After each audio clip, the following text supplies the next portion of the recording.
En 1832, dans une plantation de canne à sucre des Antilles françaises, 15 femmes blanches cessèrent de concevoir en l'espace de 3 mois. Toutes, sans exception. Les médecins venus de métropole ne trouvèrent aucune explication. Mais les esclaves, eux, savaient. Et ils se taisaient. Si cette histoire vous intrigue déjà, abonnez-vous maintenant pour ne manquer aucun de nos récits oubliés par l'histoire. Et dites-moi en commentaire de quelle ville vous nous écoutez. Je veux savoir jusqu'où ces mystères voyagent. La Martinique de 1830 était un monde en équilibre fragile. Depuis l'abolition temporaire de l'esclavage pendant la Révolution, puis son rétablissement par Napoléon en 1802, les plantations fonctionnaient sous une tension permanente. Les propriétaires blancs vivaient dans la peur constante d'une révolte, hantés par les souvenirs de Haïti où les esclaves avaient massacré leurs maîtres et fondé la première république noire du monde. Chaque propriétaire savait que son confort reposait sur un volcan qui pouvait exploser à tout instant. La plantation Bellecour s'étendait sur près de 200 hectares dans les hauteurs humides du nord de l'île, là où les champs de canne ondulaient comme une mer verte sous le vent. La grande maison construite en pierre de taille importée de France dominait l'ensemble de la propriété. Ses fenêtres à jalousies ouvraient sur des galeries spacieuses où les maîtres prenaient le frais en sirotant du rhum ambré. En contrebas, les cases des esclaves formaient un village de fortune, avec leurs toits de chaume et leurs murs de planches disjointes. Mathieu Bellecour avait hérité du domaine à la mort de son père en 1828. Homme de 35 ans aux manières polissées acquises lors de ses études à Paris, il se considérait comme un propriétaire éclairé. Il n'approuvait pas les châtiments cruels que pratiquaient certains de ses voisins. Il veillait à ce que ses esclaves reçoivent des rations suffisantes et puissent cultiver leur propre jardin le dimanche. Cette relative clémence ne découlait pas d'une quelconque conviction abolitionniste, mais d'un simple calcul économique. Des esclaves en bonne santé travaillaient mieux et se reproduisaient davantage, augmentant ainsi son capital humain. Son épouse, Célestine, était arrivée de Bordeaux 2 ans plus tôt, pâle jeune femme de 23 ans qui supportait mal le climat tropical. Elle avait accepté ce mariage pour sauver sa famille de la ruine et vivait désormais dans cette grande maison blanche comme dans une prison dorée, entourée de domestiques au visage fermé dont elle ne comprenait ni la langue créole ni les regards. Elle avait donné naissance à un fils, Étienne, en 1830, accouchement difficile qui avait failli lui coûter la vie. La plantation comptait 143 esclaves, parmi eux 72 hommes, 58 femmes et 13 enfants. Chacun portait un nom français imposé par les propriétaires successifs, effaçant ainsi toute trace de leur identité africaine. Ils travaillaient de l'aube au crépuscule sous la surveillance de 3 contremaîtres blancs et d'un commandeur noir nommé Augustin, ancien esclave affranchi, qui avait choisi de servir les maîtres plutôt que de fuir vers les mornes. Dans ce monde rigidement ordonné, chaque personne connaissait sa place. Les Blancs vivaient dans la grande maison. Les esclaves domestiques, privilégiés, travaillaient à l'intérieur et dormaient dans des dépendances propres. Les esclaves des champs vivaient dans leurs cases et ne pénétraient jamais dans l'espace des maîtres, sauf pour livrer les récoltes ou effectuer des réparations. Entre ces mondes, aucun pont véritable n'existait, seulement des transactions et des ordres. Pourtant, sous cette apparence d'ordre, circulaient des savoirs secrets. Les esclaves possédaient leur propre médecine, leurs propres croyances, leurs propres hiérarchies invisibles aux yeux des Blancs. Dans les cases, le soir, on parlait dans les langues anciennes mélangées au créole. On transmettait les récits des ancêtres, les techniques de guérison par les plantes, les chants qui apaisaient les âmes meurtries, et surtout, on se souvenait de la liberté perdue, des royaumes d'Afrique, des familles séparées lors des ventes aux enchères, des corps brisés sous le fouet. C'est dans ce contexte que survint l'événement qui allait bouleverser la plantation Bellecour et dont on parlerait encore des décennies plus tard, dans les murmures étouffés de ceux qui savaient. Tout commença avec l'arrivée d'une esclave nommée Adélaïde. En février 1832, Mathieu Bellecour acheta lors d'une vente publique à Saint-Pierre une femme d'une trentaine d'années, vendue par un planteur ruiné qui liquidait ses biens avant de rentrer en France. Le prix était bas, ce qui aurait dû alerter Mathieu. Mais il avait besoin de main-d'œuvre supplémentaire pour la saison de coupe qui approchait. Adélaïde ne ressemblait pas aux autres esclaves.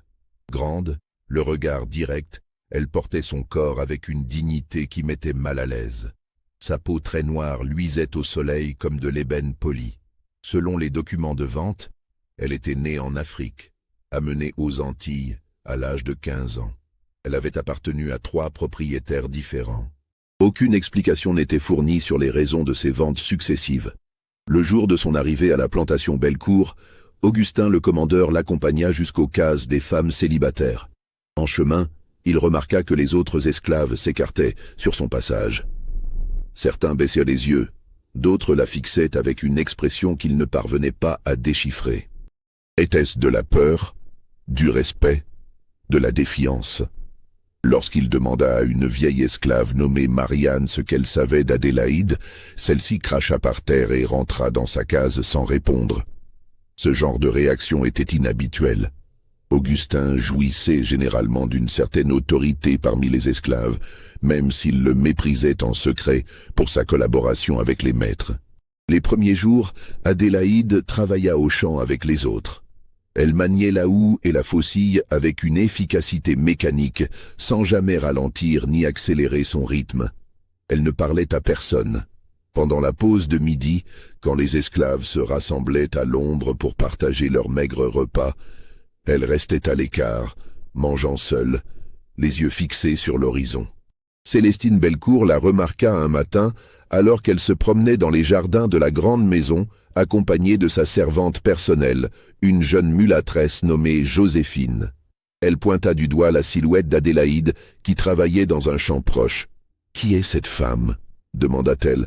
« Je ne l'avais jamais vue. »« Une nouvelle, madame, » répondit Joséphine à voix basse. « Monsieur l'a achetée il y a 2 semaines. Elle a quelque chose d'étrange dans le regard. » Joséphine ne répondit pas immédiatement. Puis, comme si les mots lui échappaient malgré elle, elle murmura « On dit dans les cases qu'elle porte le malheur, madame. »« Quelle sottise !» répliqua Célestine en fronçant les sourcils. « Ce sont des superstitions de nègres. » Mais l'inquiétude de Joséphine était palpable. Célestine la connaissait depuis son arrivée sur la plantation. C'était une fille docile, effacée, qui ne parlait jamais des affaires des esclaves avec les maîtres. Si elle s'était permis cette remarque, c'est que quelque chose la troublait profondément. Cette nuit-là, dans les cases, les esclaves parlèrent à voix basse. Un vieil homme nommé Barthélemy, qui était arrivé d'Afrique dans les cales d'un négrier 40 ans plus tôt, connaissait la réputation d'Adélaïde. Il avait travaillé dans la même plantation qu'elle, des années auparavant, avant d'être vendu. Cette femme, dit-il en créole dans l'obscurité de sa case où s'étaient rassemblés quelques esclaves de confiance. Elle connaît les secrets que même les guérisseurs ont oubliés. Là où elle passe, les choses changent. Dans la plantation où elle était avant, 3 contremaîtres sont morts en 6 mois. Le premier est tombé de cheval et s'est rompu le cou. Le deuxième a été mordu par un serpent fer de lance et n'a pas survécu à la nuit. Le troisième s'est noyé dans la rivière alors qu'il savait nager depuis l'enfance. « Des accidents » murmura une femme. « Peut-être » répondit Barthélemy. Mais ces 3 hommes avaient tous violé des femmes esclaves. Tout le monde le savait. Personne n'osait en parler. Et puis ils sont morts, l'un après l'autre. Tu crois qu'elle les a tués? Je ne dis rien. Je raconte ce que j'ai vu. Après ses morts, le maître a eu peur. Il l'a vendue. Personne ne voulait l'acheter. Elle a été bradée à un planteur de Sainte-Lucie qui ne connaissait pas son histoire. Là-bas aussi, des choses étranges se sont produites. On raconte que toutes les femmes blanches de la propriété ont cessé d'avoir leurs règles, pendant des mois, comme si leur ventre s'était fermé. Le médecin n'y comprenait rien. Puis Adélaïde a été revendue, et tout est redevenu normal. Un silence lourd suivit ces paroles. Quelqu'un demanda « Et maintenant elle est ici, pourquoi ?» Barthélemy haussa les épaules. « Seule elle le sait. Mais je vous préviens tous, ne la contrariez pas. Ne lui parlez pas si elle ne vous parle pas. Et surtout, ne la dénoncez jamais au maître, quoi qu'il arrive. » Ces avertissements circulèrent rapidement parmi les esclaves. Même ceux qui n'avaient pas assisté à la conversation de Barthélemy finirent par comprendre qu'Adélaïde n'était pas une esclave ordinaire. Ils la traitèrent avec une déférence silencieuse, lui laissant toujours la meilleure place à l'ombre, ne finissant jamais l'eau du seau commun avant qu'elle n'ait bu. Les Blancs, eux, ne remarquèrent rien. Pour Mathieu Bellecour, Adélaïde n'était qu'une travailleuse parmi 143 autres, un simple numéro dans ses registres de comptabilité. Il ne lui avait jamais adressé la parole directement. Mais un mois après l'arrivée d'Adélaïde, quelque chose changea à la plantation Bellecour. Quelque chose d'imperceptible au début, puis d'impossible à ignorer. Ce fut Célestine qui remarqua en premier. En mars 1832, ses règles ne vinrent pas. Elle n'y prêta pas attention immédiatement. Depuis la naissance difficile d'Étienne 2 ans plus tôt, son cycle était devenu irrégulier. Le médecin de la plantation, le docteur Dufresne, un homme bedonnant aux favoris grisonnants qui sentait toujours légèrement le rhum, lui avait expliqué que c'était fréquent après un accouchement compliqué. Mais en avril, toujours rien. Et en mai, alors que le climat devenait étouffant avec l'approche de la saison des pluies, Célestine commença à s'inquiéter. Pas parce qu'elle désirait un autre enfant, au contraire. L'idée même d'endurer une nouvelle grossesse dans cette chaleur tropicale la terrifiait. Ce qui l'inquiétait, c'était l'absence de signes habituels. Ni douleur, ni tension dans les seins, ni irritabilité. Simplement plus rien, comme si son corps avait oublié sa fonction première. Elle en parla à Mathieu qui haussa les épaules. « Le climat, dit-il vaguement. Tu devrais voir Dufresne. » Le docteur l'examina sans rien trouver d'anormal. « Votre utérus semble en parfaite santé, madame. Parfois, le corps des femmes traverse des périodes de repos. Cela peut durer plusieurs mois. Si vous ne souffrez d'aucun autre symptôme, il n'y a pas lieu de s'alarmer. » Célestine se rassura temporairement. Mais lors d'un thé chez sa voisine Margot Deschamps, dont la plantation jouxtait celle des Bellecour, elle apprit quelque chose de troublant. Margot, femme énergique de 40 ans, mère de 4 enfants, se confia à elle dans l'intimité du salon. « Ma chère Célestine, je suis dans le plus grand embarras. Depuis 3 mois, je n'ai plus mes périodes mensuelles. Au début, j'ai cru que c'était la ménopause, mais je suis trop jeune encore. Le docteur Dufresne est venu m'examiner et n'a rien trouvé. Il dit que je suis en excellente santé. Mais comment est-ce possible ?» Célestine sentit un frisson la parcourir. « Moi aussi, » murmura-t-elle. Depuis mars, les 2 femmes se regardèrent, déconcertées. Margot baissa la voix. « Il y a aussi Véronique Dutheil. Je l'ai rencontrée à la messe dimanche dernier.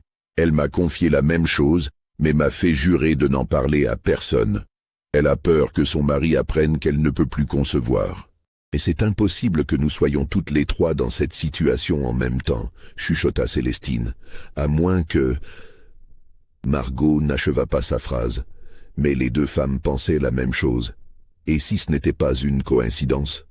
Dans les semaines suivantes, une investigation discrète révéla l'ampleur du phénomène.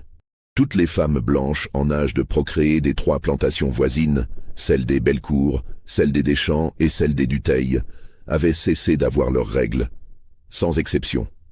15 femmes au total. Certaines depuis février, d'autres depuis mars, les dernières depuis avril. Les maris commencèrent à s'inquiéter. Pas tant pour la santé de leurs épouses que pour l'impossibilité de produire une descendance. Dans une société coloniale où la perpétuation de la lignée blanche était essentielle au maintien du pouvoir, cette stérilité collective représentait une menace existentielle. Le docteur Dufresne fut convoqué pour une consultation générale. Il examina les 15 femmes, prit des notes détaillées, consulta ses manuels médicaux. Il ne trouva rien. Aucune maladie connue ne provoquait ce genre de symptômes.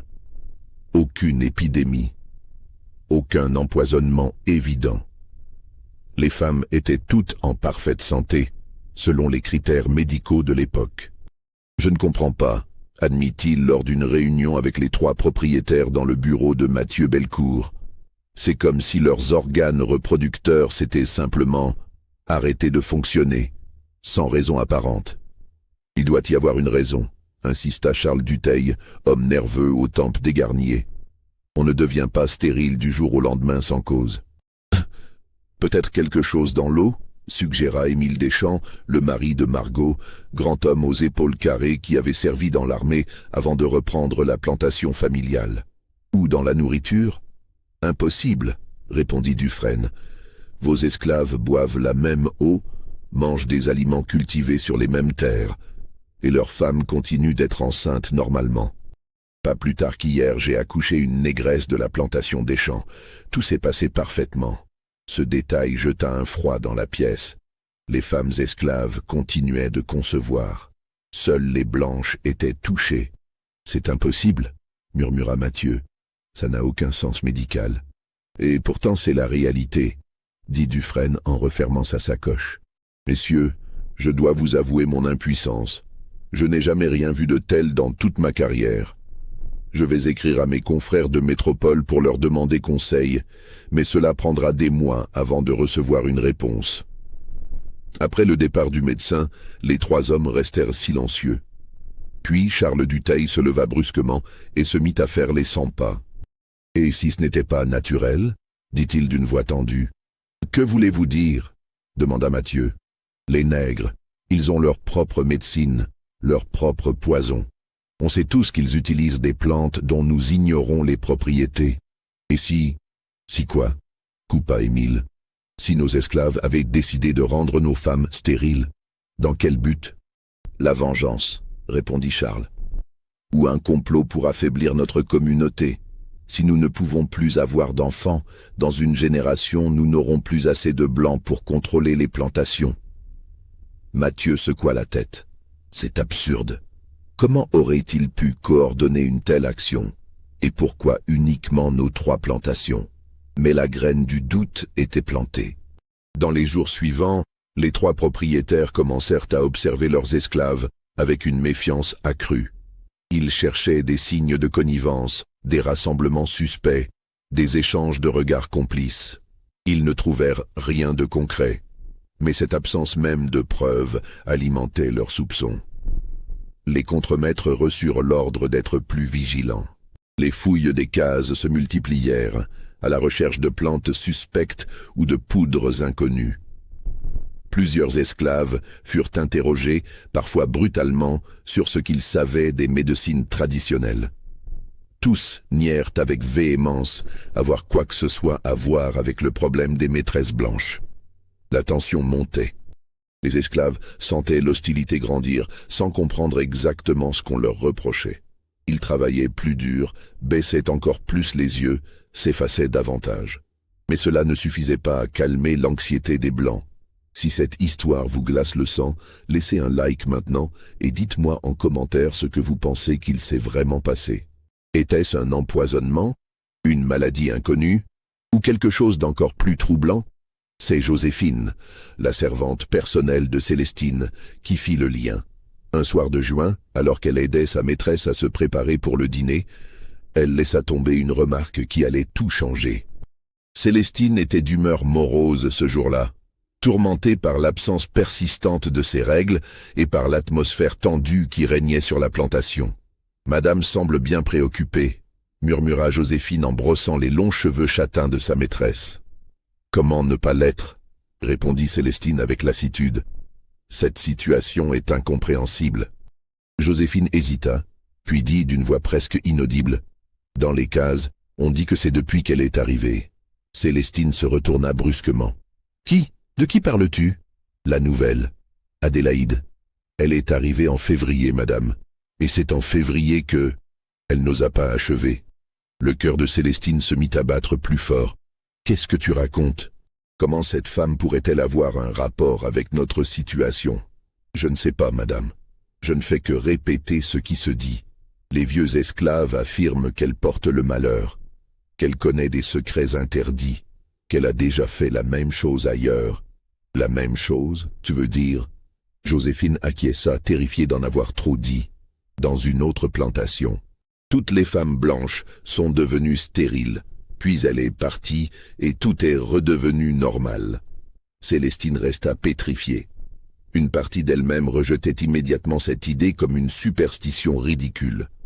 Mais une autre partie, celle qui avait grandi en écoutant les histoires de sorcières et d'empoisonneuses que les nourrices bretonnes racontaient dans son enfance, frissonnait de peur. « Ne répète jamais cela à personne », ordonna-t-elle à Joséphine. « Tu m'entends? Jamais. » Mais Célestine ne put s'empêcher d'en parler à Mathieu cette nuit-là, alors qu'ils étaient couchés dans leur chambre, au volet fermé contre les moustiques. Elle rapporta les paroles de Joséphine, s'attendant à ce qu'il les rejette avec mépris. À sa surprise, Mathieu ne rit pas. Il resta silencieux un long moment, fixant le baldaquin de leur lit à colonnes. « J'ai vérifié mes registres cet après-midi, » dit-il finalement. Adélaïde est arrivée le 4 février. Les premières femmes ont cessé d'avoir leurs règles fin février.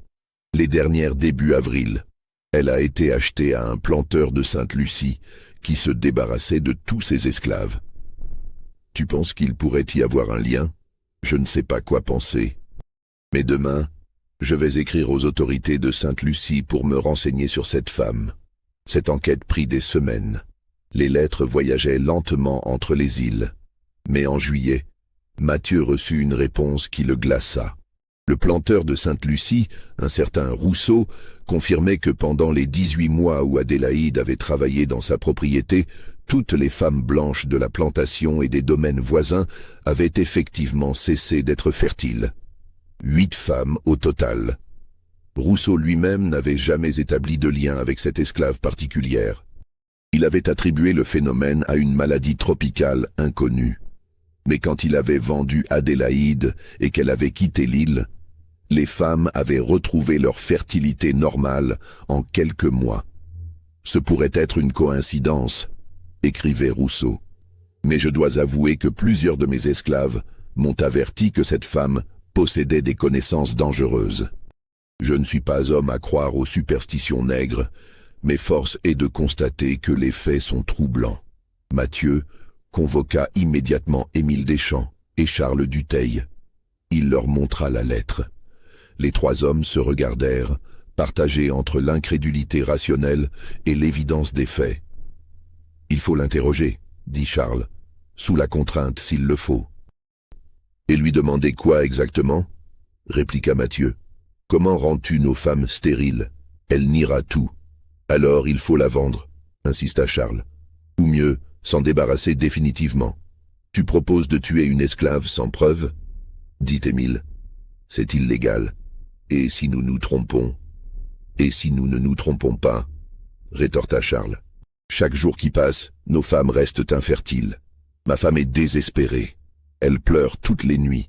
Elle se croit maudite. » Mathieu réfléchit longuement. Tuer Adélaïde était tentant, mais risqué. S'il se trompait, il aurait du sang innocent sur les mains. Et même s'il avait raison, comment pourrait-il prouver que c'était la bonne décision? Les autorités coloniales poseraient des questions. Il pourrait être accusé de meurtre. Nous allons la surveiller, décida-t-il finalement. Discrètement, jour et nuit. Si elle fait quelque chose de suspect, nous interviendrons. En attendant, personne ne doit savoir que nous la soupçonnons. Augustin le commandeur reçut l'ordre de placer Adélaïde sous observation constante. Mais ce fut plus difficile que prévu. Adélaïde ne faisait rien de remarquable. Elle travaillait au champ comme tout le monde, elle mangeait seule, elle dormait dans sa case. Elle ne parlait à personne, elle ne se promenait jamais la nuit. Elle ne cueillait pas de plantes suspectes. Elle ne préparait aucune potion. Les semaines passèrent sans que rien ne se produise. Pourtant, les femmes blanches restaient stériles. Célestine maigrissait à vue d'œil, rongée par l'angoisse. Margot Deschamps était devenue nerveuse et irritable.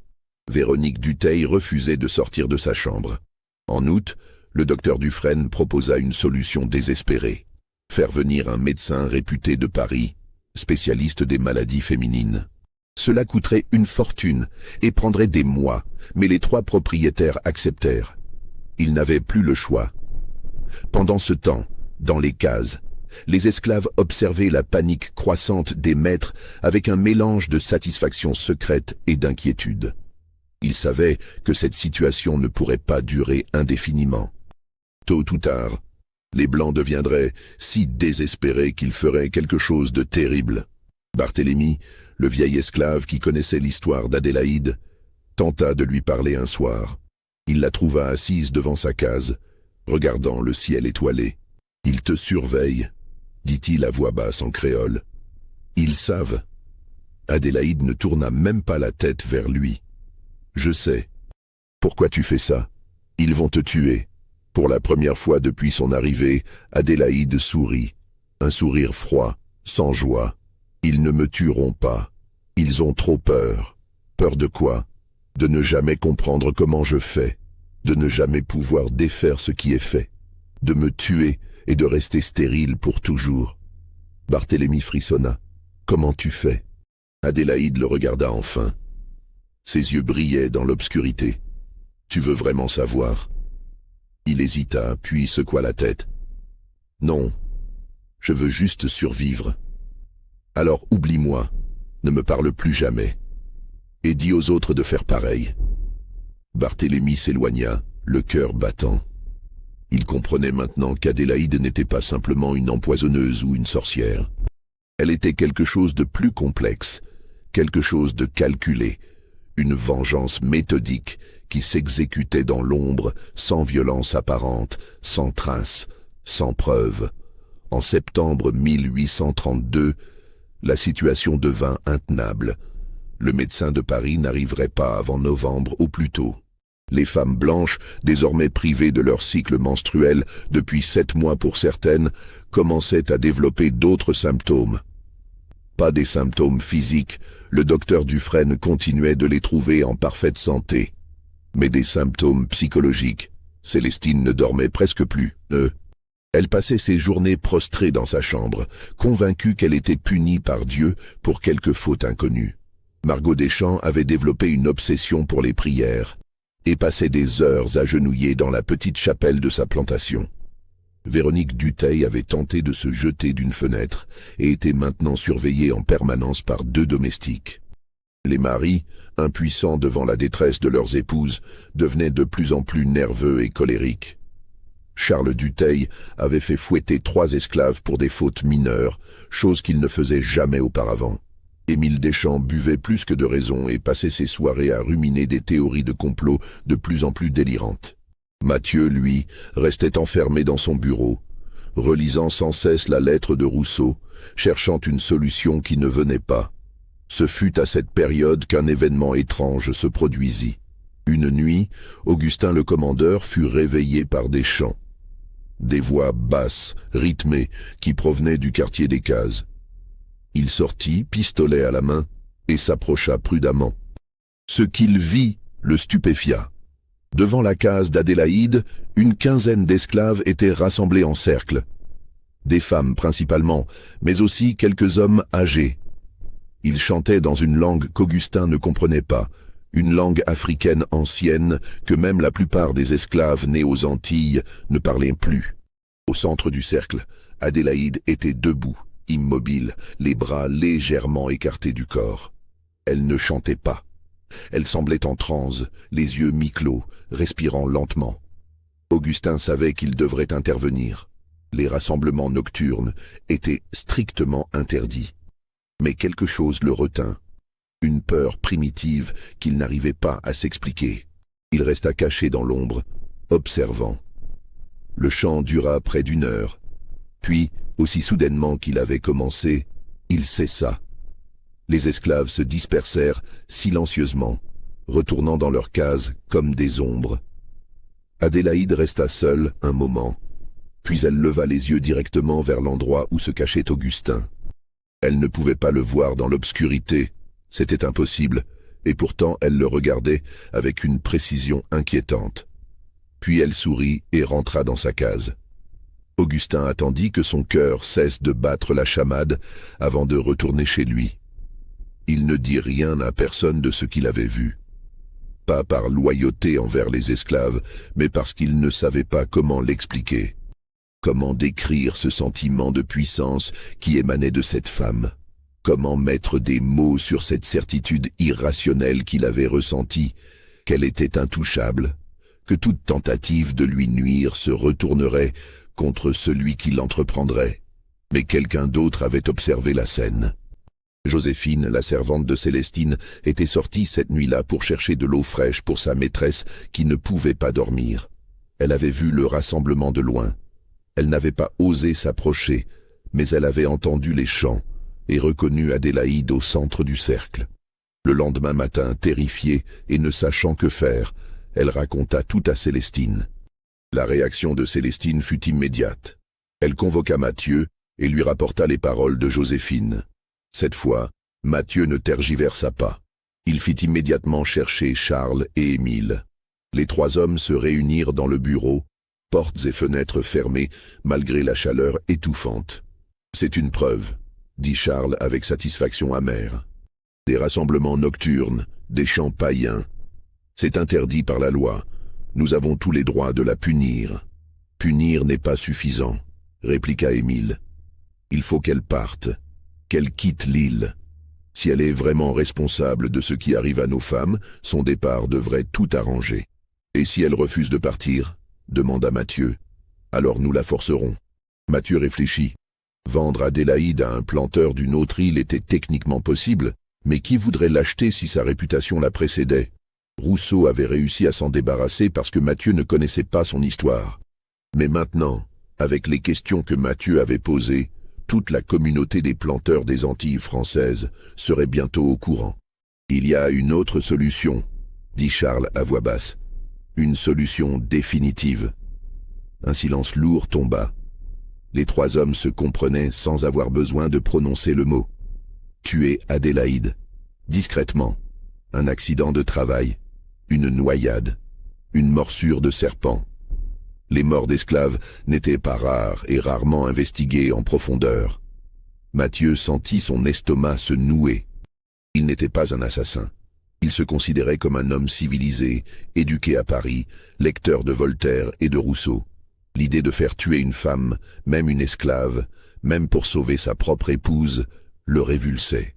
Mais quand il rentra à la grande maison et vit Célestine assise dans le noir de leur chambre, tremblante, les yeux cernés, murmurant des prières incohérentes, quelque chose se brisa en lui. « Faites-le », dit-il aux deux autres le soir même, mais discrètement et sans cruauté, je ne veux pas qu'elle souffre.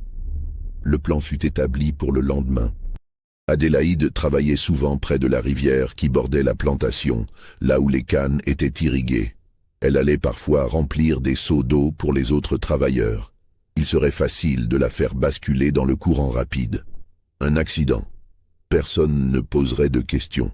Mais cette nuit-là, quelque chose d'inattendu se produisit. Mathieu fit un rêve. Un rêve si vivide qu'il se réveilla en sueur, le cœur battant à tout rompre. Dans ce rêve, il avait vu Adélaïde debout au milieu de sa chambre, le regardant avec ses yeux noirs, impénétrables. Elle ne disait rien.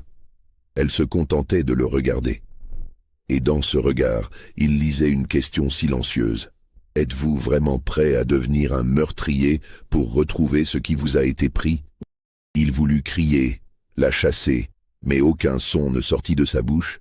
Et puis Adélaïde tendit lentement la main vers Célestine qui dormait à côté de lui, sans la toucher, juste en passant sa main au-dessus du corps de sa femme, de la tête aux pieds, comme une bénédiction inverse. Mathieu se réveilla en haletant. Célestine dormait paisiblement pour la première fois depuis des semaines. La chambre était vide. Ce n'était qu'un cauchemar. Mais quand il descendit au petit déjeuner, pâle et les traits tirés, il trouva un message qui venait d'arriver. Une lettre de l'ancien propriétaire d'Adélaïde avant Rousseau, un planteur nommé Lavigne, qui vivait maintenant en métropole. Mathieu n'avait jamais écrit à cet homme, quelqu'un d'autre avait dû lui parler de sa situation. La lettre était brève et glaçante. « Monsieur, j'apprends que vous possédez désormais l'esclave Adélaïde. Permettez-moi de vous mettre en garde. Cette femme est dangereuse d'une manière que vous ne pouvez pas imaginer. Je l'ai achetée il y a 15 ans, lors d'une vente aux enchères à Fort-de-France. Elle venait d'Afrique, amenée par un négrier portugais. Le capitaine du navire m'avait confié qu'elle était la fille d'une guérisseuse de son village, une femme que les siens appelaient la gardienne des ventres. Ces femmes possédaient, paraît-il, des connaissances transmises depuis des générations sur le contrôle de la fertilité. Des plantes, des rituels, des secrets jalousement gardés. Pendant les années où Adélaïde a travaillé dans ma plantation, j'ai constaté des phénomènes inexplicables. Mes contremaîtres qui maltraitaient les esclaves tombaient malades mystérieusement. Ma propre épouse et celle de mes voisins sont devenues stériles. J'ai d'abord cru aux coïncidences, puis j'ai compris. Cette femme se venge. Non pas de manière violente ou visible, mais en s'attaquant à ce qui nous est le plus précieux, notre descendance, notre lignée, notre avenir. Je ne sais pas comment elle procède. Je ne crois pas au sortilège. Je pense qu'elle utilise des connaissances botaniques que nous ignorons. Des substances qu'elle administre de manière si subtile que personne ne peut les détecter. Peut-être dans l'eau, peut-être dans la nourriture, peut-être même dans l'air que nous respirons par des fumigations invisibles. Quand je l'ai vendue, ma femme a retrouvé sa fertilité en 4 mois. J'ai eu 3 autres enfants depuis. Mon conseil, ne la tuez pas. D'autres avant vous l'ont tenté et sont morts peu après dans des circonstances étranges. Vendez-la loin, très loin. Ou mieux encore, affranchissez-la et laissez-la partir où elle veut. C'est le seul moyen d'être libéré d'elle. Que Dieu vous protège. Lavigne. Mathieu lut et relut la lettre, les mains tremblantes. Tout prenait sens maintenant. Adélaïde ne pratiquait pas la magie. Elle utilisait des connaissances médicales africaines que les Européens ne possédaient pas. Des plantes capables de bloquer la fertilité sans causer d'autres symptômes. Des substances administrées si discrètement que personne ne pouvait les détecter. Mais comment? Comment une esclave surveillée constamment pouvait-elle contaminer 15 femmes blanches vivant sur 3 plantations différentes? Il réfléchit intensément. Puis une idée lui vint. L'eau. Pas l'eau des puits que tout le monde buvait, mais l'eau parfumée. Les femmes blanches utilisaient toutes de l'eau de rose pour se laver le visage et les mains. Cette eau venait d'où? De la grande maison, où elle était préparée par les domestiques esclaves à partir de pétales de rose cultivés dans les jardins. Et qui travaillait parfois dans ces jardins pour l'entretien? Tous les esclaves, à tour de rôle, y compris Adélaïde. Mathieu se précipita aux cuisines. Il interrogea les domestiques. Oui, Adélaïde avait effectivement travaillé plusieurs fois dans le jardin des roses en mars et avril. Oui, elle avait même aidé une fois à préparer l'eau parfumée en ajoutant les pétales dans les grandes jarres d'eau distillée. Une seule fois suffisait. Si elle avait ajouté une substance végétale aux propriétés anticonceptionnelles, imperceptible au goût et à l'odeur, mélangée aux pétales, cette substance se serait retrouvée dans l'eau que les femmes utilisaient quotidiennement sur leur peau. Absorbée lentement, jour après jour, elle aurait pu bloquer leur fertilité sans causer d'autres dommages. Mathieu fit immédiatement jeter toute l'eau parfumée et interdire d'en préparer de nouvelles. Il ordonna qu'on brûle tous les rosiers du jardin. Puis il convoqua Charles et Émile et leur montra la lettre de Lavigne. « Nous ne la tuerons pas, dit-il fermement. Nous allons la vendre à un marchand qui l'emmènera loin d'ici. En Louisiane peut-être, ou au Brésil. Quelque part où elle ne pourra plus jamais nous nuire. Et si nos femmes restent stériles même après son départ ?» demanda Charles, la voix pleine d'amertume. « Alors nous saurons que nous avons attendu trop longtemps. Mais je ne serai pas un assassin, pas même pour cela. » Le départ d'Adélaïde fut organisé pour la semaine suivante. Un marchand d'esclaves de Fort-de-France accepta de l'acheter sans poser trop de questions, moyennant un prix dérisoire. Il devait l'emmener en Louisiane où un planteur cherchait de la main-d'œuvre pour ses champs de coton. La veille du départ, Mathieu prit une décision qui surprit tout le monde. Il voulait parler à Adélaïde. Face à face, seul à seul, Célestine le supplia de n'en rien faire. « Cette femme est dangereuse. Elle t'a déjà fait du mal sans que tu t'en rendes compte. Pourquoi risquer de l'approcher? Parce que je dois comprendre, répondit Mathieu. Je dois savoir pourquoi. Pourquoi nous? Qu'est-ce que nous lui avons fait? Il la fit venir dans son bureau en fin d'après-midi, quand les esclaves avaient terminé leur travail. Augustin l'escorta jusqu'à la grande maison et la laissa entrer seule dans la pièce où Mathieu l'attendait. C'était la première fois qu'il la voyait de près. Elle était plus grande qu'il ne l'avait imaginé, presque de sa taille. Son visage ne portait aucune expression. Ses yeux noirs le fixaient avec une intensité troublante, sans peur ni soumission. « Assieds-toi », dit-il en désignant une chaise. Elle ne bougea pas. « Je t'ai dit de t'asseoir. Je préfère rester debout, maître. » Le mot « maître » sonnait étrangement dans sa bouche. Pas servile, presque ironique.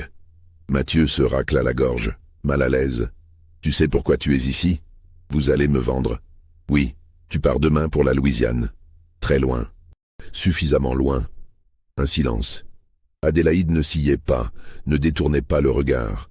Mathieu se sentait étrangement dominé dans son propre bureau, face à cette femme qui était légalement sa propriété, mais qui dégageait plus d'autorité que lui. « Je veux savoir, » dit-il finalement. « C'était toi, n'est-ce pas?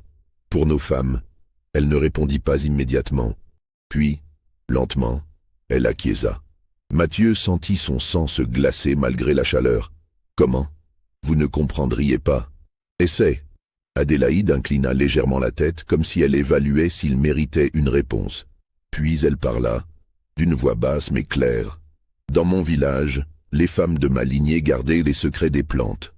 Nous savions comment donner la vie et comment l'empêcher. Nous protégions les femmes qui ne voulaient pas d'enfants, qui étaient trop jeunes, trop faibles, ou qui avaient déjà trop d'enfants. Nous étions respectés, craintes aussi parfois, mais respectés. » Continue. Quand les négriers sont venus, ils ont tué ma mère devant moi. Elle avait tenté de se battre. J'avais 15 ans. Ils m'ont enchaîné dans la cale d'un navire avec 100 autres personnes. Beaucoup sont morts pendant la traversée. Moi, j'ai survécu, parce que je voulais survivre, parce que je savais que je porterais un jour le savoir de ma mère vers ceux qui nous avaient arrachés à notre terre. Mathieu écoutait, fasciné et horrifié à la fois. « Pendant 17 ans, continua Adélaïde, j'ai travaillé dans vos plantations. J'ai été battu, violé, vendu comme du bétail. J'ai vu des enfants arrachés à leur mère et vendus avant qu'ils sachent marcher. J'ai vu des hommes fouettés à mort pour avoir levé les yeux vers un blanc. J'ai vu des femmes se jeter dans les rivières pour échapper à la vie que vous leur imposiez. » Sa voix restait calme, presque douce, mais chaque mot portait un poids terrible. « Et pendant tout ce temps, j'ai observé, j'ai appris, j'ai cherché les plantes de cette terre qui ressemblaient à celles de mon pays. J'ai fait des essais, j'ai mémorisé les effets, j'ai perfectionné mes mélanges. Et puis j'ai décidé de vous rendre ce que vous nous aviez pris. »« Quoi ?» murmura Mathieu. « L'avenir. » Le silence qui suivit fut assourdissant. Mathieu comprenait maintenant l'ampleur de ce qu'il affrontait. Ce n'était pas une vengeance impulsive ou une rébellion désespérée. C'était une guerre méthodique, patiente, invisible. Une guerre menée par une femme seule contre un système entier. « Tu te rends compte, dit-il d'une voix étranglée, que si tu avais été découverte, tu aurais été torturée à mort. Je le sais, et tu as pris ce risque quand même. Je n'avais rien à perdre, maître. Rien qui puisse m'être enlevé qui ne l'ait déjà été. Ma liberté, prise, ma famille, morte ou dispersée. Mon corps, utilisé par vos contremaîtres quand bon leur semblait. Qu'est-ce que la mort comparée à cela ?» Mathieu se sentit soudain très fatigué. « Les plantes, comment as-tu fait ?» Adélaïde hésita, puis sourit légèrement. « Vous avez déjà compris une partie. L'eau parfumée. Mais ce n'était que le début. Il y a aussi la fumée de certaines plantes que je brûlais la nuit près des fenêtres ouvertes de vos grandes maisons. Le vent portait la fumée à l'intérieur pendant que vous dormiez. Il y a les racines séchées que je mélangeais à la farine de manioc qui servait à faire le pain de vos cuisines. Il y a le pollen de certaines fleurs que je dispersais sur les chemins où vos femmes se promenaient. Tout cela, ensemble, mois après mois, imprégnait leur corps d'une médecine que vous ne connaissez pas. Une médecine qui ferme les ventres sans tuer, qui empêche la vie sans détruire la santé. » Mathieu la fixa abasourdi. C'est d'une sophistication incroyable. Ma mère était une femme savante, maître, et moi j'ai eu 17 ans pour perfectionner ce qu'elle m'avait enseigné. Mais pourquoi ? Demanda-t-il avec désespoir. Pourquoi cette cruauté ? Ces femmes ne t'ont rien fait personnellement. Pour la première fois, quelque chose bougea dans les yeux d'Adélaïde. Une émotion brève, violente, aussitôt réprimée. Ces femmes, dit-elle lentement, portent les enfants qui deviendront les maîtres de demain. Les maîtres qui achèteront mes enfants si j'en avais. Les maîtresses qui regarderont mes filles avec mépris. Vous voulez savoir pourquoi ? Parce qu'à chaque fois qu'une de vos femmes pleure de ne pas pouvoir concevoir, je pense à toutes les femmes esclaves dont on a vendu les enfants avant qu'ils aient 6 ans. À chaque fois que vous vous désespérez de votre lignée interrompue, je pense aux lignées africaines brisées par vos navires négriers. Vous m'appelez cruel ? Regardez autour de vous, maître. Regardez ce que vous êtes. Le silence qui suivit fut insoutenable. Mathieu voulut répondre, se défendre, expliquer que lui-même n'avait jamais voulu de l'esclavage, qu'il était né dans ce système, qu'il essayait d'être un bon maître. Mais les mots mouraient dans sa gorge. Parce qu'au fond, il savait qu'elle avait raison. Tout le confort de sa vie, toute sa richesse, tout son pouvoir reposait sur la souffrance de personnes comme elle. « Tu pars demain », dit-il finalement, la voix brisée. « Le marchand t'emmènera en Louisiane. Là-bas, tu recommenceras, dans une nouvelle plantation, avec de nouveaux maîtres. Je sais. Et tu recommenceras la même chose ?» Adélaïde ne répondit pas. Mais son silence était éloquent. « Mes femmes, dit Mathieu, elles guériront. Quand tu seras parti ? Peut-être, si vous arrêtez d'utiliser tout ce qui vient des jardins que j'ai touchés, si vous brûlez tous les stocks de farine et de provisions préparés ces derniers mois, si vous aérez les maisons et lavez les tissus. Dans 4 à 6 mois, les effets devraient se dissiper. Leurs corps se souviendront de ce qu'ils doivent faire. 4 à 6 mois. Répéta Mathieu amèrement. Une vie entière d'angoisse pour elle. Une vie entière d'esclavage pour nous. Mathieu se leva, incapable de soutenir plus longtemps ce regard implacable. Va-t'en, retourne aux cases. Demain à l'aube, le marchand viendra te chercher. Adélaïde se dirigea vers la porte. Puis, sur le seuil, elle se retourna. Maître ? Quoi ? Vos femmes blanches ne sont pas les seules à avoir été touchées. Mathieu fronça les sourcils. Que veux-tu dire ? Les contremaîtres, ceux qui prennent les esclaves de force, ceux qui pensent que nos corps leur appartiennent, eux aussi ont reçu ma médecine, différente, mélangée dans le rhum qu'ils boivent. Dans quelques mois, ils ne pourront plus se lever avec les femmes, jamais plus. Elle sortit avant que Mathieu puisse répondre, le laissant seul avec cette révélation terrible. Cette nuit-là, Mathieu ne dormit pas. Il resta assis à son bureau, une bouteille de rhum devant lui qu'il n'osa pas toucher, se demandant combien d'autres choses Adélaïde avait faites sans que personne ne s'en aperçoive. Combien de graines elle avait plantées, littéralement et métaphoriquement, qui germeraient dans les mois et les années à venir. Il repensait à chaque détail de leur conversation, à la manière dont elle avait parlé, avec cette assurance tranquille de quelqu'un qui sait exactement ce qu'il fait et pourquoi il le fait. Ce n'était pas de la folie, ce n'était pas de la simple vengeance impulsive. C'était une guerre calculée, menée avec une intelligence et une patience extraordinaires. Et le plus terrifiant, c'est qu'elle n'était probablement pas la seule.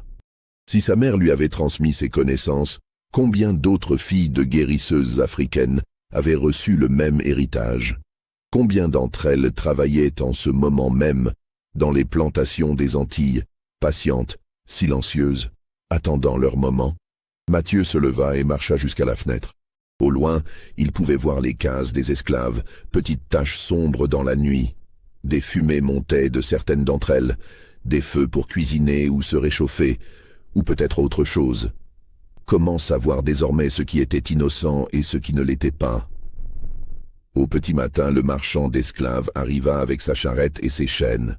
C'était un homme rude nommé Ferrand, qui faisait ce métier depuis 20 ans et avait transporté des milliers d'esclaves à travers les îles. Pour lui, ce n'était qu'une transaction de plus, Un corps de plus à livrer. Augustin amena Adélaïde, les mains liées devant elle. Elle marchait calmement, sans résistance.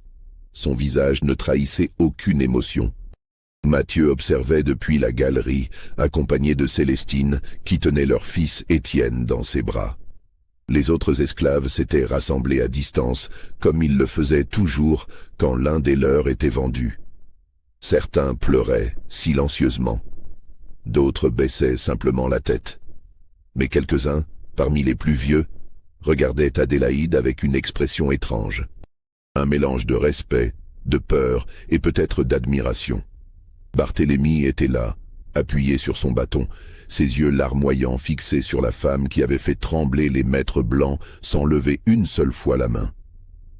À côté de lui, Marianne, la vieille esclave qui avait craché par terre le jour de l'arrivée d'Adélaïde, murmurait quelque chose dans une langue africaine ancienne. Une prière, une bénédiction, une formule de protection. Ferrand attacha Adélaïde à l'arrière de sa charrette avec 3 autres esclaves. 2 hommes jeunes destinés aux champs de coton de Louisiane et une adolescente que le marchand comptait revendre à un bordel de la Nouvelle-Orléans. Tous avaient les yeux baissés, brisés par l'acceptation de leur sort. Tous, sauf Adélaïde. Au moment où la charrette allait partir, elle leva les yeux vers la grande maison. Son regard croisa celui de Mathieu. Et pendant une fraction de seconde, Mathieu vit quelque chose dans ce regard qui le glaça jusqu'aux os. Ce n'était pas de la haine, ce n'était pas de la colère. C'était quelque chose de bien plus profond et de plus dangereux. Une certitude absolue. La certitude que le temps jouait en sa faveur, que l'histoire finirait par lui donner raison. Puis la charrette s'ébranla, ses roues grinçant sur le chemin poussiéreux, et Adélaïde disparut dans le virage, emportant avec elle ses secrets et sa vengeance inachevée. Célestine serra plus fort leur fils contre elle.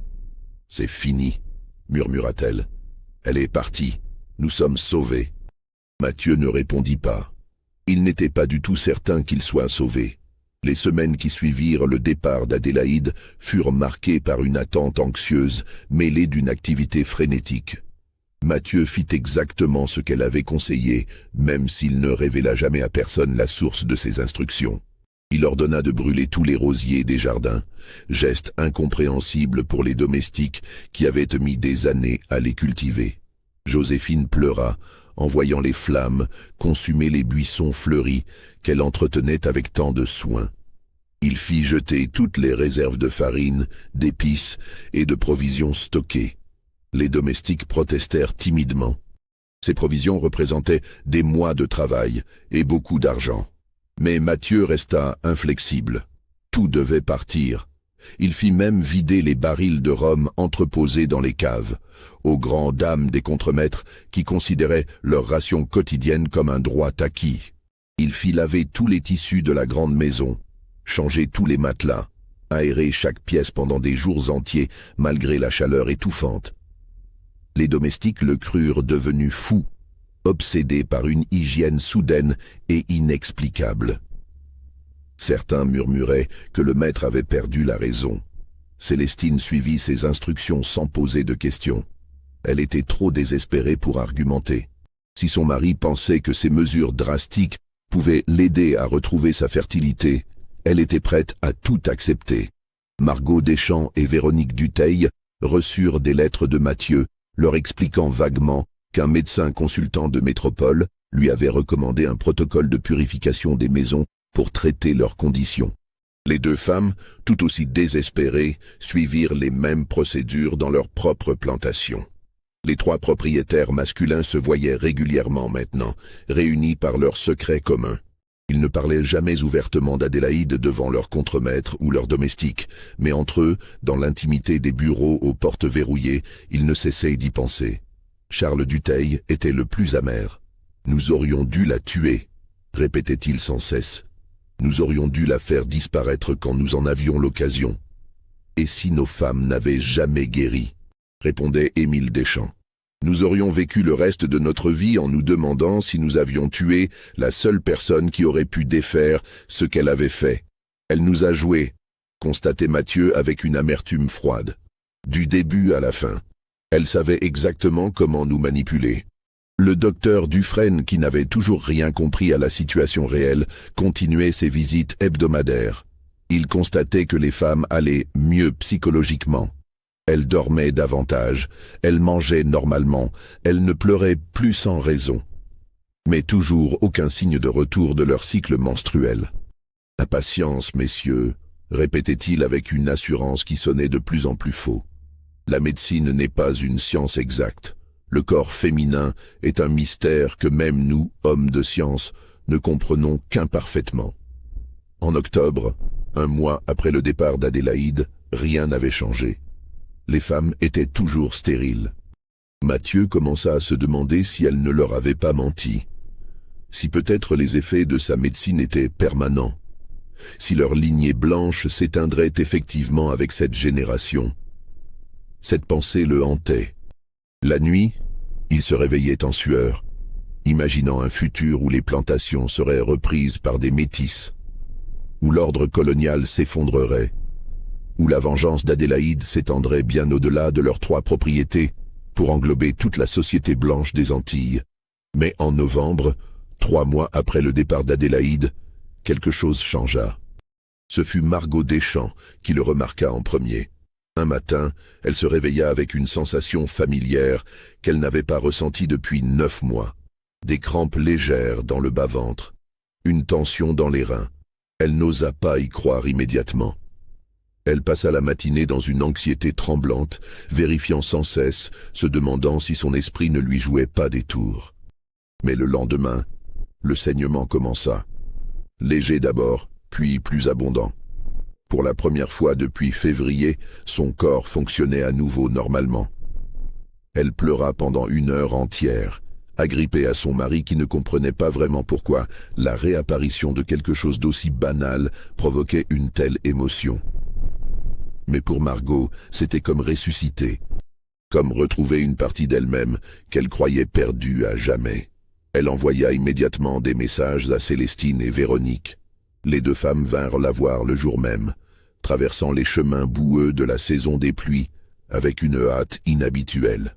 Elles s'enfermèrent dans le salon de Margot et parlèrent pendant des heures, partageant leurs espoirs et leurs peurs. En décembre, ce fut le tour de Véronique, puis de 2 autres femmes des plantations voisines. En janvier 1833, Célestine pleura de soulagement quand elle constata que son propre cycle avait repris. Elle avait attendu 4 mois depuis le départ d'Adélaïde, 4 mois d'angoisse et de prière. Une à une, les 15 femmes qui avaient été touchées guérirent. Certaines plus rapidement, d'autres plus lentement, mais toutes finirent par retrouver leur fertilité. Le protocole de purification des maisons avait fonctionné. Ou peut-être simplement, le temps et l'éloignement d'Adélaïde avaient-ils suffi. En mars 1833, 6 mois après le départ d'Adélaïde, Véronique Dutheil annonça qu'elle était enceinte. Charles pleura de joie, le seul moment de faiblesse que ses esclaves le virent jamais montrer. En mai, ce fut le tour de 2 autres femmes. En septembre, Célestine elle-même découvrit qu'elle attendait un enfant. La vie semblait revenir à la normale. Les plantations fonctionnaient comme avant. Les cannes à sucre étaient coupées, pressées, bouillies. Le rhum était distillé et expédié vers la métropole. Les esclaves travaillaient de l'aube au crépuscule. Les maîtres blancs dînaient sur leurs galeries en discutant du prix du sucre et des dernières nouvelles de Paris. Mais quelque chose avait changé de manière irréversible. Mathieu ne pouvait plus regarder ses esclaves de la même manière. Chaque fois qu'il voyait une femme travailler dans les champs, chaque fois qu'il croisait le regard d'un vieil esclave, il se demandait ce qu'il savait, ce qu'il pensait, ce qu'il planifiait peut-être. Il avait toujours cru comprendre le système de l'esclavage. Les maîtres avaient le pouvoir, les esclaves n'avaient que leur travail à offrir. Les révoltes étaient violentes et facilement réprimées par la force supérieure des Blancs armés. C'était simple, brutal, mais clair. Adélaïde lui avait montré qu'il existait un autre type de résistance. Une résistance invisible, patiente, sophistiquée. Une résistance qui n'utilisait pas les armes mais les connaissances. qui ne cherchait pas à tuer les maîtres, mais à les affaiblir, à les terroriser, à leur faire comprendre que leur pouvoir n'était pas aussi absolu qu'ils le croyaient. Et le plus terrifiant, c'est qu'elle avait réussi. Pendant des mois, une seule femme esclave avait paralysé 3 plantations, terrorisé 15 familles blanches, fait trembler des hommes qui se croyaient tout-puissants. Sans violence, sans trace, sans que personne ne puisse vraiment prouver quoi que ce soit.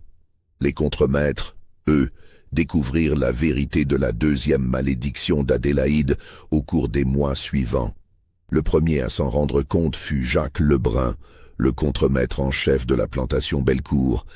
Homme brutal d'une 40aine d'années, il avait la réputation de prendre son plaisir avec les esclaves les plus jeunes et les plus jolies, qu'elles le veuillent ou non. Personne ne protestait jamais. C'était la règle non écrite des plantations. Les corps des esclaves appartenaient aux maîtres et à leurs représentants. En novembre 1832, Lebrun tenta de forcer une jeune esclave de 17 ans nommée Clémentine. Mais pour la première fois de sa vie, son corps ne répondit pas. Il se retrouva incapable de consommer l'acte qu'il s'apprêtait à commettre. Humilié, furieux, il attribua cela à l'excès de rhum de la veille. Mais le lendemain, même résultat. Et le surlendemain. En décembre, après un mois d'échecs répétés, Lebrun dut se rendre à l'évidence. Quelque chose n'allait pas. Il consulta discrètement le docteur Dufresne, qui l'examina et ne trouva rien d'anormal. C'est temporaire, assura le médecin. Le stress peut-être, ou l'âge, cela arrive aux hommes. Mais ce n'était pas temporaire, et ce n'était pas seulement Lebrun. Les 2 autres contremaîtres de la plantation Bellecour développèrent le même problème, tout comme les contremaîtres des plantations Deschamps et Dutheil. Tous ces hommes, sans exception, avaient la réputation de violer régulièrement les esclaves, et tous, progressivement, perdirent leur capacité à le faire. Certains cachèrent leurs conditions honteusement. D'autres devinrent encore plus violents, essayant de compenser par la brutalité physique ce qu'ils ne pouvaient plus accomplir sexuellement. Mais tous comprenaient, au fond d'eux-mêmes, que ce n'était pas un hasard, que la même force mystérieuse qui avait frappé les femmes blanches les avait également atteints. Mathieu l'apprit par hasard en surprenant une conversation entre Lebrun et un autre contremaître. Il se souvint alors des dernières paroles d'Adélaïde. Eux aussi ont reçu ma médecine. Dans quelques mois, ils ne pourront plus se lever avec les femmes. Jamais plus. Elle avait dit vrai, et cette vérité lui glaça le sang, parce qu'elle signifiait qu'Adélaïde avait non seulement identifié avec précision les hommes qui abusaient de leur pouvoir, mais qu'elle avait trouvé le moyen de les punir de manière ciblée, permanente et irréversible. Il ne dit rien au contremaître. Comment aurait-il pu leur expliquer sans révéler ce qu'il savait sur Adélaïde? Et puis, une partie de lui, celle qu'il n'osait pas s'avouer, pensait qu'il méritait ce qui leur arrivait. Les mois passèrent. L'année 1833 s'écoula. Les femmes blanches retrouvèrent leur fertilité et commencèrent à avoir des enfants.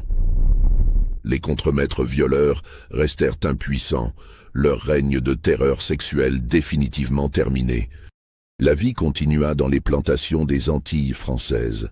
Mais des rumeurs circulaient. Des rumeurs sur une esclave venue d'Afrique qui possédait des connaissances interdites. Des rumeurs sur des plantations où toutes les femmes blanches étaient devenues stériles pendant des mois. Des rumeurs sur une femme qui avait été vendue de maître en maître, laissant derrière elle une traînée de mystères et de peurs. Ces rumeurs voyageaient d'île en île, portées par les marins, les marchands, les esclaves eux-mêmes. Elles étaient déformées, exagérées, mélangées à d'autres histoires. Certains disaient qu'Adélaïde était une sorcière. D'autres qu'elle était possédée par des esprits africains. D'autres encore qu'elle était simplement une empoisonneuse très habile.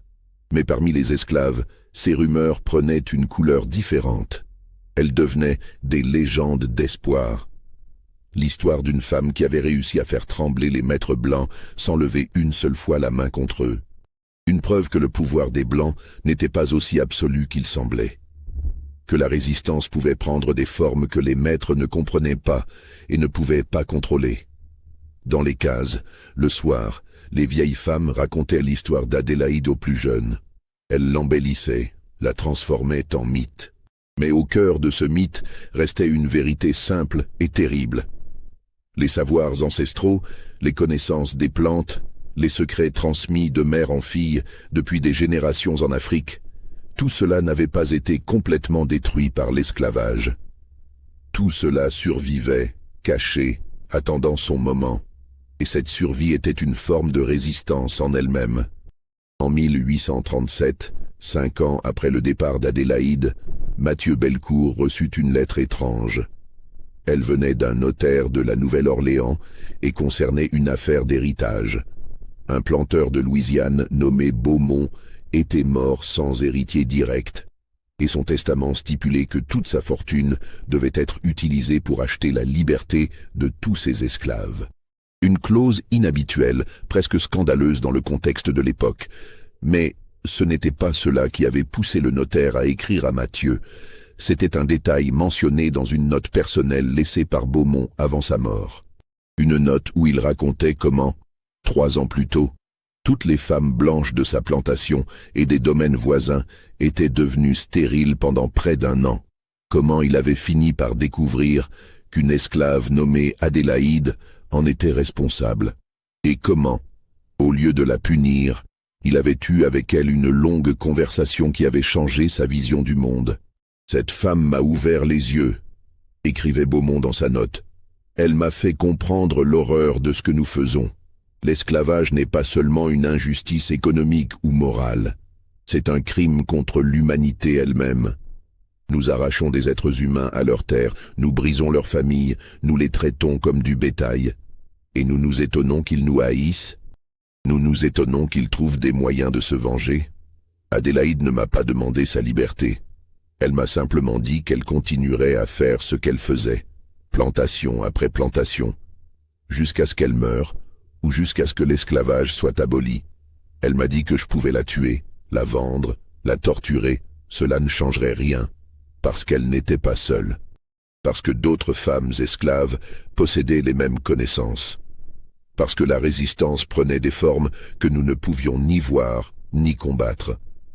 Je l'ai affranchie le lendemain, et j'ai commencé à réfléchir à ma propre vie, à mes propres choix. Ce testament est le résultat de cette réflexion. Je ne peux pas défaire le mal que j'ai fait, mais je peux au moins m'assurer que mes esclaves seront libres après ma mort. Le notaire ajoutait une dernière information. Adélaïde, elle-même, avait été affranchie en 1834 et avait quitté la Louisiane. Personne ne savait où elle était allée. Certains disaient Haïti, le seul pays des Antilles où les Noirs étaient libres. D'autres disaient qu'elle était retournée en Afrique. D'autres encore qu'elle voyageait d'île en île, discrètement, silencieusement. Mathieu lut et relut cette lettre, puis il la brûla dans la cheminée de son bureau, regardant les flammes consumer le papier jusqu'à ce qu'il ne reste plus que des cendres. Il ne dit rien à Célestine. Il ne dit rien à personne. Mais, cette nuit-là, pour la première fois depuis longtemps, il repensa à la conversation qu'il avait eue avec Adélaïde dans ce même bureau, 5 ans plus tôt. Il repensa à son regard, à ses paroles, à cette certitude tranquille qu'elle avait montrée. Elle avait eu raison sur tout. Les femmes blanches avaient guéri, mais pas avant d'avoir vécu des mois d'angoisse. Les contremaîtres violeurs étaient restés impuissants, punition permanente pour leurs crimes. Et elle-même avait survécu, avait continué son combat ailleurs, avait même réussi à convaincre un planteur de libérer tous ses esclaves. Mathieu se demanda combien d'autres planteurs elle avait rencontrés, combien d'autres familles blanches elle avait terrorisées, combien d'autres hommes comme Beaumont elle avait réussi à convertir. Il se demanda aussi combien d'autres femmes comme elle existaient, combien de guérisseuses africaines avaient réussi à préserver leurs connaissances malgré l'esclavage. Combien d'entre elles menaient, en ce moment même, leur propre guerre silencieuse contre le système qui les opprimait. Et pour la première fois, il comprit vraiment ce qu'Adélaïde lui avait fait. Elle ne lui avait pas seulement pris temporairement la fertilité de sa femme. Elle ne lui avait pas seulement fait peur.